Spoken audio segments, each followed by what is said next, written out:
সুপ্রিয় দর্শক শ্রোতা, আসসালামু আলাইকুম। চলে এলাম রাফিন মৎস্য খামারের নতুন একটি মাছের ভিডিও নিয়ে। নিজের খামারেই উৎপাদিত জিথিরি রুই মাছের এই সকল পোনা পৌঁছে দিচ্ছে সমগ্র বাংলাদেশে। আপনারা জেনে থাকবেন, আন্তর্জাতিক গবেষণা সংস্থা ওয়ার্ল্ড ফিশ বাংলাদেশে 2012 সালে রুই মাছের একটি উন্নত জাত উদ্ভাবনের উদ্যোগ নেয়। এর অংশ হিসেবে 2012 থেকে 2013 সালে হালদা, পদ্মা ও যমুনা নদী থেকে রেনু ও মা মাছ সংগ্রহ করা হয়। এরপর ধারাবাহিকভাবে এই তিন নদীর মাছের মধ্যে থেকে সর্বোৎকৃষ্ট বৈশিষ্ট্যের সমন্বয় করে জাত উন্নয়ন বা জেনেটিক্যালি ইমপ্রুভ করা হয়।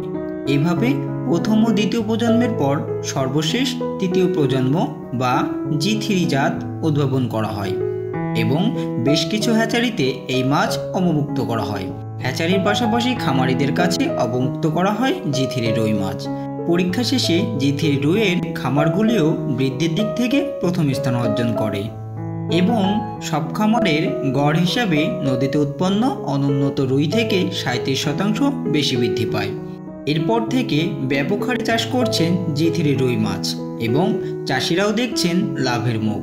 আপনাদের যদি G3 রুই মাছের পোনা লাগে তাহলে সরাসরি যোগাযোগ করুন রাফিন মৎস্য খামারে। এছাড়াও অন্যান্য সকল ধরনের পোনা সরবরাহ করছেন রাফিন মৎস্য খামার। সেই সাথে রয়েছে হোম ডেলিভারির সুব্যবস্থা।